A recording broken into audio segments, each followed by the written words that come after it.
A civil rights attorney is putting out a warning that one of Trump's executive orders that he has signed on Monday would permit random fascist vigilantes to help him crack down on protesters across the country.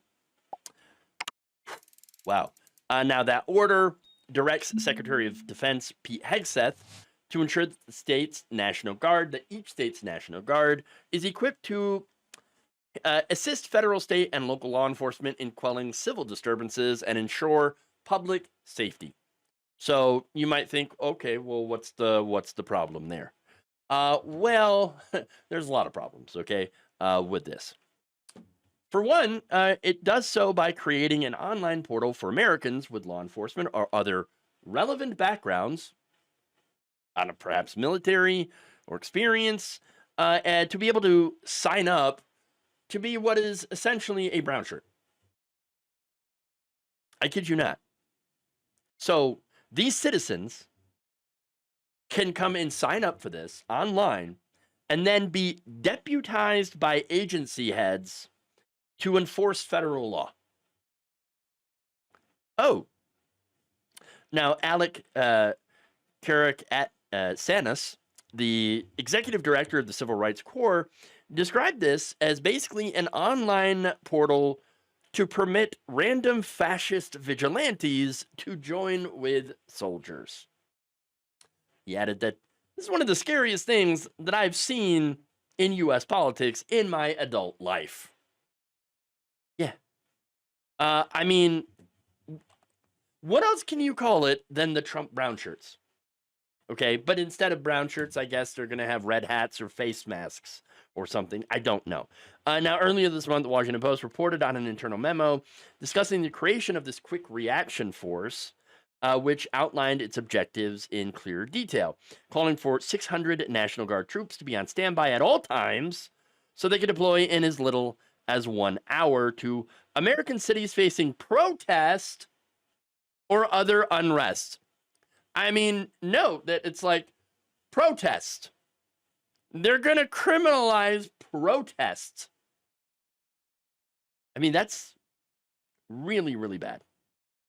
Now, it didn't mention the involvement of civilians, but I suspect that involving them was always part of the plan. I mean, think about the J6ers, the Capitol rioters, right? It's not like Donald Trump hasn't kept warm relations with them. He pardoned them all. And not only that, but again, leaders of these groups, okay, like the Proud Boys, the Oath Keepers, pardon them too. Look, they showed up for Trump, and now he has rewarded them, and it's very likely that they're going to show up for him again. This time, perhaps as part of his quick reaction force. He's already met with Tario.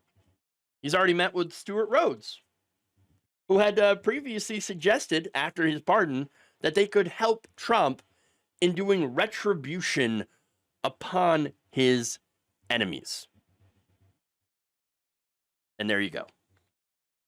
The Oath Keepers, by the way, had also used that same term, quick reaction force, to refer to their efforts to transfer weapons across state lines to have them ready in the nation's capital on January 6th to help with Trump's overturning of the election.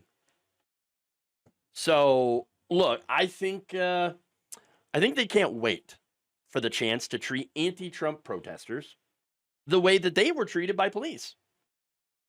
But remember, they're not going to wait for those protesters to do violence before they start cracking skulls. I think we're all very, very aware of that. Okay? We're very aware of that. Now, Lisa Gilbert, co-president of the pro-democracy advocacy group Public Citizen, said on Monday that the executive order represents a dangerous expansion of Trump's authoritarian takeover. She said freedom of speech and the right to assembly are foundational constitutional rights, and the Posse Comitatus Act prevents the use of the military domestically. The moves outlined in this overreaching and unnecessary executive action undercut those foundational rights and are egregious steps by a wannabe dictator who is placing the pursuit of power above the well-being of our country.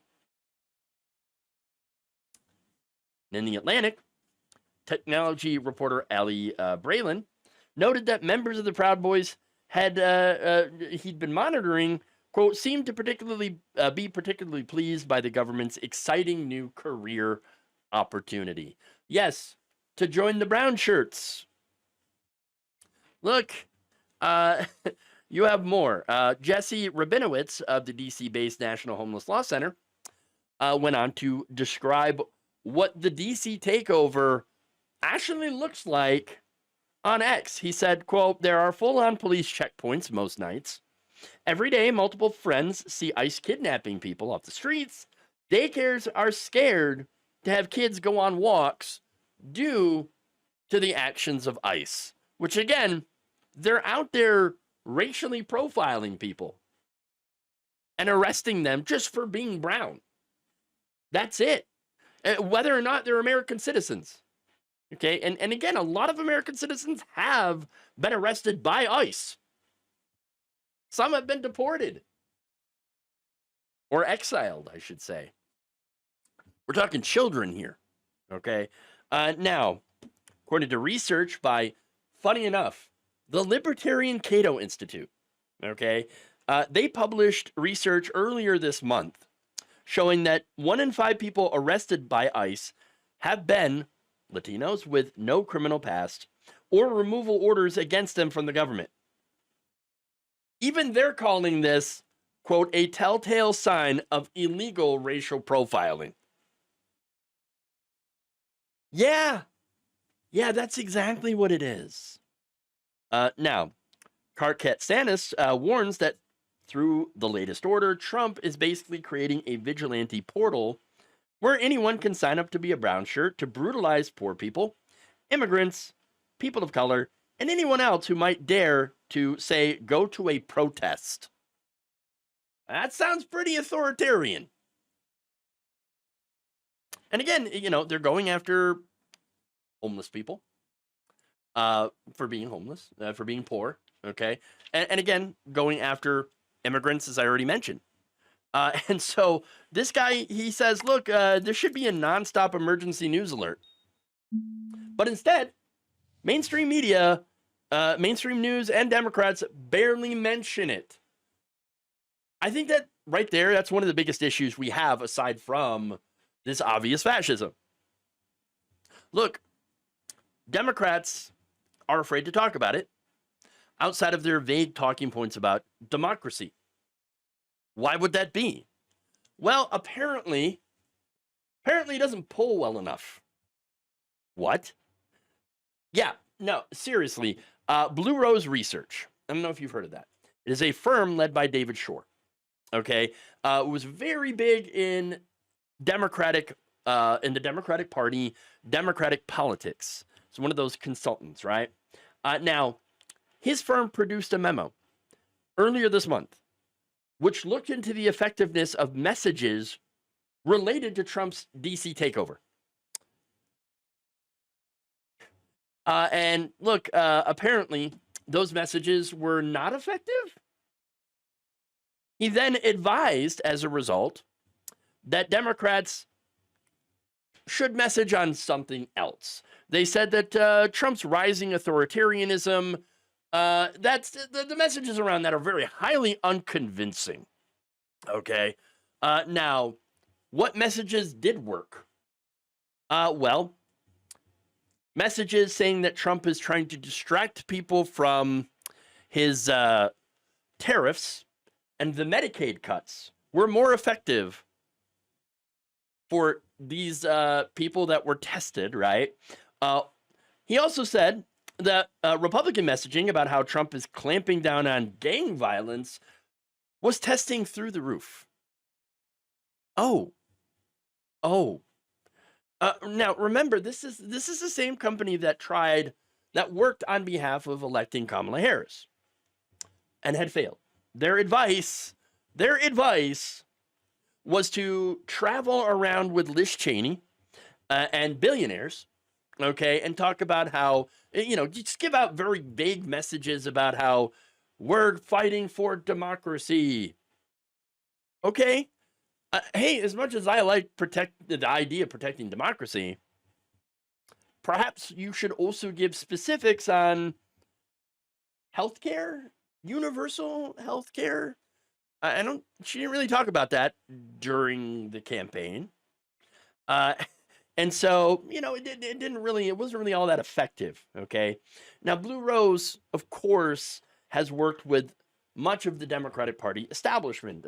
For example, the DNC, the DSCC, the Senatorial Campaign Committee, their outside spending arm, the Senate Majority PAC, the Democratic Congressional Campaign Committee, the Triple C, and their independent arm, House Majority PAC. So what they've done is they're focus testing what to talk about and what not to talk about. And now, obviously, one of the big problems with that is they're not talking to people, okay? What they're doing, apparently, is according to an article in Rolling Stone, they have been finding terminally online people who take surveys for compensation. Look, I would not even know where you could sign up to be in one of these focus groups. I doubt the vast majority of other people know where to sign up for these groups. Okay? Look, one progressive research expert noted that this company, Blue Rose, what they've tested is so bland that no one is going to notice. Well, that sounds a lot like current Democratic Party messaging right now. Very, very bland. Now, they added that it's absolutely mind-boggling to be discussing message testing in response to abductions, concentration camp construction, like Alligator Alcatraz, by the way, and unleashing the military on Americans. Yeah, it is absolutely crazy. So, look, if you were wondering where the Democrats are, and I'm not saying all Democrats, because there are some that are calling it out, J.B. Pritzker, Tim Walz, but the Democratic leadership, Chuck Schumer, Hakeem Jeffries, all of them, where are they? Why aren't they calling this out? Why aren't they being very, very aggressive in denouncing Trump's DC takeover? Okay. Well, again, I wouldn't expect them to say anything when the brown shirts come, because they're already trying to recruit them now. And why? It's because that message doesn't poll test well. You see. Because they have been convinced that people like this takeover because, well, it's reducing the crime rate, which was already at a 30-year low. So, but understand that the Democratic Party actually has been very, very pro-police. They've been more pro-police than Republicans in recent years, okay? Dumping billions of dollars into police forces across the country. Okay, pretty much back the blue, and they've been using that. Of course, they've been doing that as a result of constant mainstream media messaging about crime rates. But again, crime rates 30-year low, and local news tends to be one of the worst offenders at continuously focusing on crime, making people believe that crime is out of control everywhere.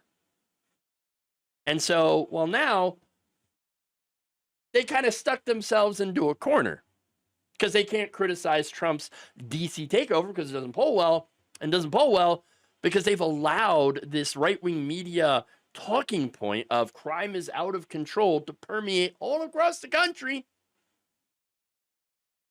making it so that some people, mainly people who are outside of those places that have been taken over, by the way, because people in DC do not like what is going on for the most part, to believe that, well, obviously we had to send in the military to restore order. Thank you for watching. If you enjoyed this video, please like, share, subscribe, hit the bell icon in order to get notified whenever a new video is released.